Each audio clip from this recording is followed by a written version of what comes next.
Love marriage का स्यापा। प्यार मोहब्बत में पढ़ना तो आसान होता है, घूमना फिरना भी मुश्किल नहीं होता। मुश्किल होता है तो उस प्यार में अपने परिवार को शामिल करना, और आज इसकी हिम्मत प्रिया करने वाली थी। तुम नहीं बोलोगी तो मैं आ जाता हूँ तुम्हारे घर सीधा अपने पेरेंट्स को लेकर। अरे तुम पागल हो क्या? मेरे घर वाले इतने सीधे होते तो आज से 5 साल पहले ही मैंने उन्हें इस बारे में बता दिया होता। अब कलेश हो तो हो, अपनी उम्र ऐसे ही ज़ाया नहीं करूँगी मैं। वैसे भी हर रोज़ पापा मुझसे शादी करने को कहते रहते हैं। आज बात छेड़ ही देती हूँ, बोल देती हूँ कि मेरी लाइफ में कोई है। और सबसे पहले हिम्मत करती हुई प्रिया अपनी माँ को इस बारे में बताती है। क्या? अरे धीरे बोलो ना मम्मी, पूरे गांव को सुनाओगी क्या? तुम ऐसे रिएक्ट कर रही हो कि पता नहीं पापा क्या करेंगे। मुझे पहले ही समझ जाना चाहिए था कि दाल में कुछ ज़रूर काला है, वरना मेरी 33% लाने वाली बेटी जो स्कूल जाने में घर को सर पर उठा लेती थी, वो रोज़ कॉलेज क्यों जाएगी भाई? वही तो सोचो मम्मी, कहाँ मेरे पास होने के लाले थे, कहाँ अंकित की मेहनत के कारण मुझे 65% आने लगे हैं। अंकित कॉलेज का टॉपर है, टॉपर। खानदानी काम है कपड़े का, इंजीनियरिंग की डिग्री भी है। तू ठहर जा, ज़रा मुझे बैठने दे, मुझे तो कुछ समझ में नहीं आ रहा, मेरा सर। मैं भी इस बारे में बाहर सबको बताती हूँ।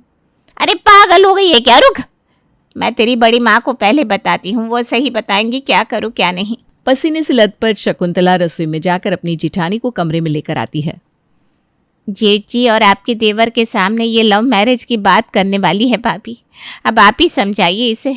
मेरी बात तो इसके कानों तक पहुंच ही नहीं रही, मुझे मार कर ही मानेगी ये। तू भी ना ज़्यादा करने लगी है शकुंतला। आजकल तो बच्चे बाहर ही शादी करके सेटल हो जाते हैं, वापस भी नहीं आते। बच्ची कम से कम सामने तो बोल रही है। करते हैं बेटा, बात करते हैं। लड़का अपनी जात धर्म का तो है ना? हाँ ताई जी, अपनी कास्ट का है। अब प्याज लहसुन भी नहीं खाता, ना कोई बुरी आदत है। सिगरेट शराब तो उसने कभी छुआ भी नहीं।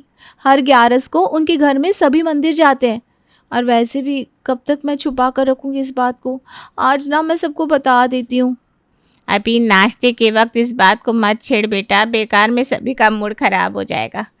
आज तेरे पापा को एक बड़ी पार्टी से मिलने भी जाना है, सारा काम हो जाने दे। रात को जब सब दुकान से वापस आएंगे तब करना इस बारे में बात। रात को खाने के टेबल पर। आज तो लग रहा है मुर्गा हलाल होने वाला है भैया, इतना अच्छा खाना, वरना इतने वैरायटी का खाना हम भाइयों के नसीब में कब से आ गया। आप तो ऐसे कह रहे हैं जैसे हम आपको भूखा मारते हैं। प्रिया ने ही बनाया है सब कुछ, बोल बेटा। सब कुछ मैंने ही बनाया। पहले मुझे कुछ भी बनाने को नहीं आता था, पर फिर अंकित ने सिखा दिया। मैं अंकित से बहुत प्यार करती हूँ पापा। हमारी जात का ये वो 5 फुट 6 इंच हाइट है।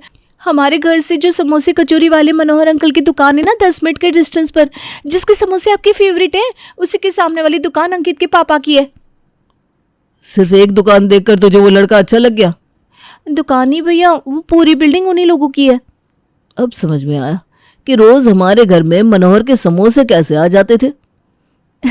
सब अंकित की पहचान का कमाल है। क्या बोल रही है ये लड़की?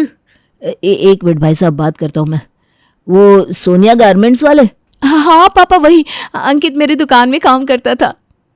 टेंशन में आप ये क्या बोल रही हैं दीदी? मैं बताती हूँ। वो क्या ना पापा जी, अंकित जी और दीदी एक साथ ही कॉलेज में थे। बड़ा सभ्य लड़का है, मैंने देखा है। दीदी को पढ़ाई में बड़ी मदद की है उन्होंने। उन्हीं के कारण तो दीदी मास्टर्स कर पाई। इंजीनियरिंग कंप्लीट हो चुकी है लड़की की, और उनके परिवार वालों को तो छोटे पापा पहचान ही चुके हैं। प्रेम विवाह हमारे घर में आज तक नहीं हुआ। आज तक तो बहुत कुछ नहीं हुआ। वैसे तो पहले हमारे घर में एसी भी नहीं था, पर ज़रूरत लगी तो इस बार एसी लगा है ना। प्रिया ये तो नहीं कह रही कि मैं उसी से ही शादी करूंगी, वो कह रही है कि मिल लेते हैं, अगर समझ नहीं आया तो नहीं करेगी।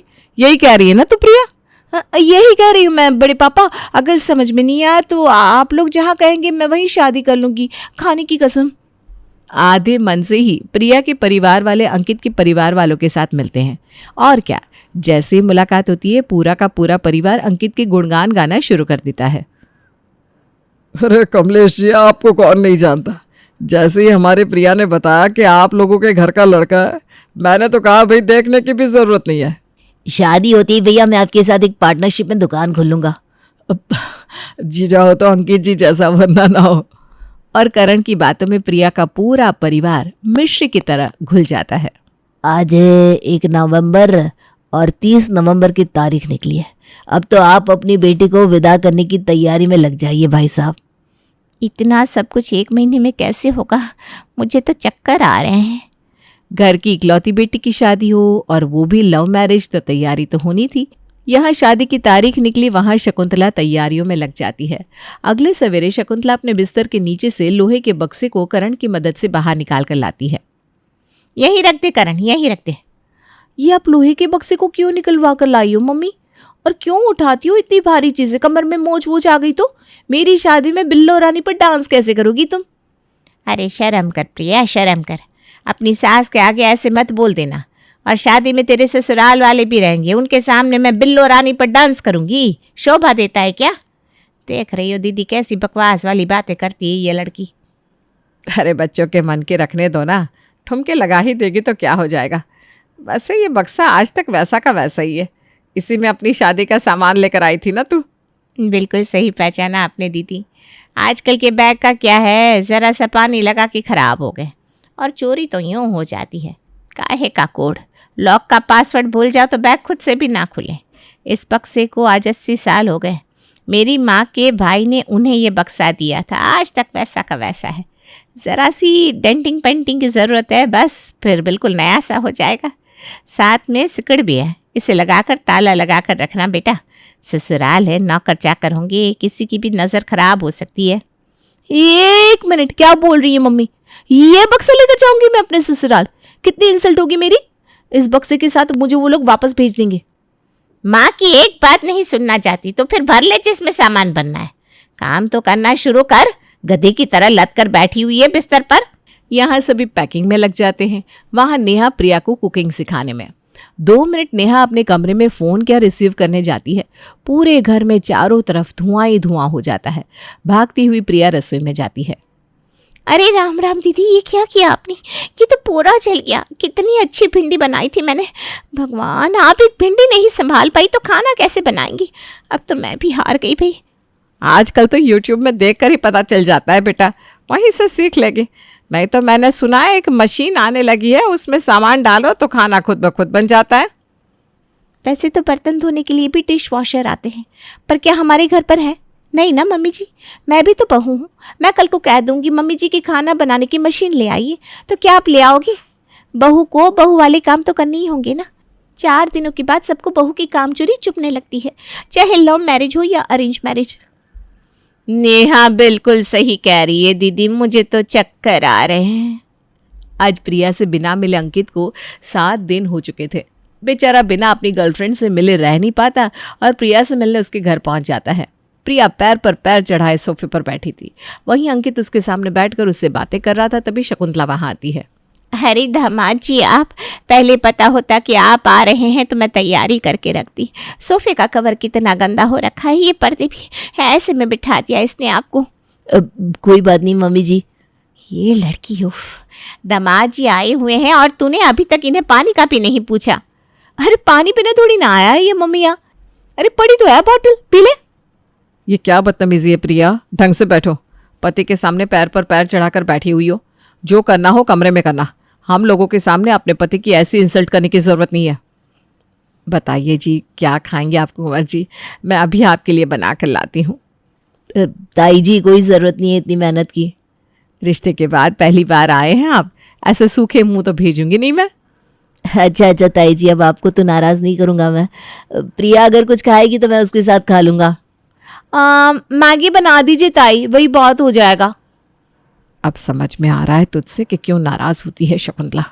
और इससे पहले कि विद्या मैगी बनाकर लाए, अंकित वापस चला जाता है, जिसके बाद तो शकुंतला प्रिया पर टूट पड़ती है। सीधा लड़का मिल गया है तो उसका फ़ायदा उठा रही है तू। यहाँ किसी का दामाद आता है तो आगे पीछे सभी को नौकरों की तरह काम करवाता है। एक हमारे दामाद जी है, पानी तक नहीं मांग रहे, तो हमारा फ़र्ज़ नहीं है क्या कुछ?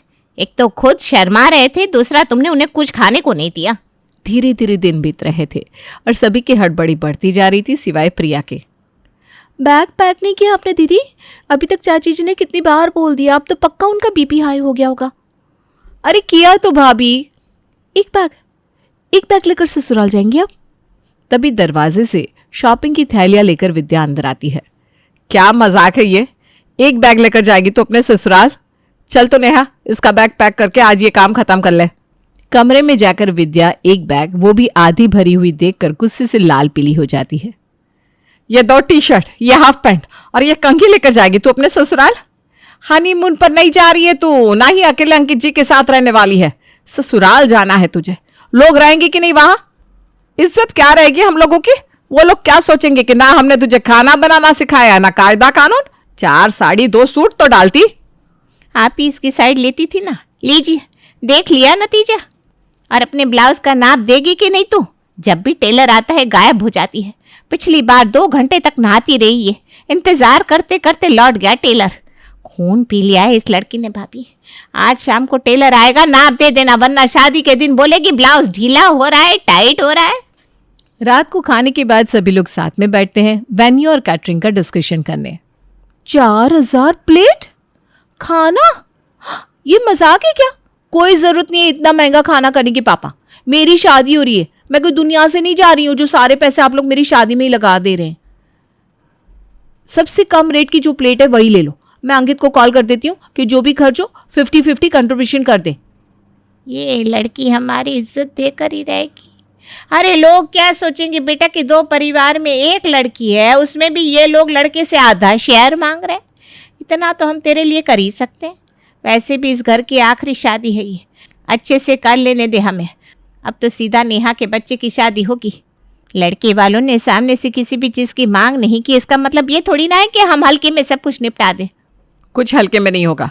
अभी अरेंज मैरिज करते तो बहुत कुछ देना पड़ता, अभी तो फिर भी कुछ नहीं लग रहा। कम से कम 10-15 लाख के गहने डाल लें। कल चलना शकुंतला, मैं सोच रही हूँ डायमंड का नेकलेस भी चढ़ा देते हैं। और अंकित जी के लिए भी तो अंगूठिया, गले का चेन, बहुत कुछ देखना होगा मम्मी जी। अरे यार मम्मी, वो एक चेन नहीं पहनता, कुछ भी पहनने से उसे रैशेस हो जाते हैं। क्या जरूरत है गोल्ड देने की? कोई मिडिल क्लास परिवार का नहीं है वो, वैसे भी उसके पास बहुत कुछ है। हम हमारे दामाद को क्या देंगे क्या नहीं वो हम देख लेंगे, तू अपनी सोच। तेरे लहंगे के मैचिंग का सैंडल ले लिया तूने, मेकअप किट मंगवा लिया कि नहीं? बहु याद से पार्लर वाली करवा देना, वरना ये फेरों पर ऐसे ही मुंह लेकर चली जाएगी। लव मैरिज के फायदे तो उठाने दीजिए आप लोग मुझे। आजकल पार्लर वाली लाख रुपए से नीचे में नहीं आती। अंकित को बोला है मैंने, वो बेस्ट मेकअप आर्टिस्ट बुक कर देगा। और इसी तरह जैसे तैसे आखिरकार वो दिन आ ही जाता है जिसका प्रिया को बेसब्री से इंतजार था। सब ठीक से तो हो जाएगा ना दीदी। मेरी इकलौती बेटी की शादी है, मुझे चक्कर आ रहे हैं। अरे तेरी बेटी के लक्षण देखकर तो मुझे भी चक्कर आने लगे।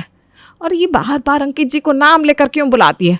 कह दे इसे आज शादी में इतने लोग रहेंगे, सभी के सामने अंकित अंकित ना करे। सभी एक एक कर तैयार होना शुरू करते हैं। मुझे कोई खाना पकड़ा दो यार, इतने हैवी लहंगे में कमरे से बाहर कैसे जाऊं मैं? आज आपका फास्ट है दीदी, फेरों के पहले आप कुछ खा नहीं सकती। अरे ये सब कुछ नहीं होता है भाभी, आप जाकर मेरे लिए कुछ ला दो प्लीज। अब तो मैं भी परेशान हो गई हूँ उस लव मैरिज के ड्रामे से। अब मैं आपकी और मदद नहीं कर सकती दीदी। मैम आप मेकअप शुरू कीजिए। नेहा तैयार होकर अपने कमरे से बाहर आती है कि बाहर मौसम अपना रुख बदलना शुरू कर देता है। हवा के कारण खिड़की दरवाजे जोर जोर से खुलने और बंद होने लगते हैं। सोने पर सुहागा ऐसा होता है कि बिजली चली जाती है। हे भगवान, ये शादी के दिन लाइट कैसे चली गई और ये अचानक बादल काले कैसे हो गए? शकुंतला जल्दी से जाकर छत पर कढ़ाई उलट दे, बारिश नहीं होनी चाहिए। बारिश हो गई तो हम सब वेन्यू तक पहुंचेंगे कैसे? और हम पहुंच भी गए तो बारिश के कारण सारा खाना खराब हो जाएगा। इसीलिए मैंने कहा था खुले में मंडप मत लगाओ। 2 कमरे जितना तो हॉल है, उसमें लगा देते क्या मंडप? पूरे हॉल में धुआं धुआं हो जाता, कैसे बैठते दोनों लड़का लड़की। नेहा जल्दी से जाकर कैंडल लेकर आती है और शकुंतला जाकर छत पर कढ़ाई उलटती है, ये सोचकर कि बारिश ना हो। हे भगवान लाज रख लेना। शकुंतला ये कहती है कि बारिश की एक बूंद उसके मुंह पर टप करके गिरती है। उधर से लड़के वालों का फोन आ जाता है। यहाँ तो मूसलधार बारिश हो रही है समधी जी, ऐसे में शादी कैसे होगी? पंडित जी से बात की है हमने, वो तो आने को राजी नहीं हो रहे। अपना लहंगा पकड़े प्रिया तो सीधा दरवाजे की तरफ बढ़ जाती है। कहाँ शुरू हुई है बारिश? अभी निकल चलते हैं ना। और करो लव मैरिज, कैसे होगी शादी पूरी? प्रॉब्लम तो बहुत आती है, पर प्यार से शुरू हुआ रिश्ता इतनी जल्दी हार मानने वाला थोड़ी ना था। अंकित सीधा पंडित जी के घर निकल जाता है और उन्हें अपने साथ प्रिया के घर ले आता है। प्रिया के घर पर ही शादी की रस्में पूरी होती है। वरमाला, फेरे, सगाई, सब कुछ, और हमेशा के लिए प्रिया अंकित की हो जाती है।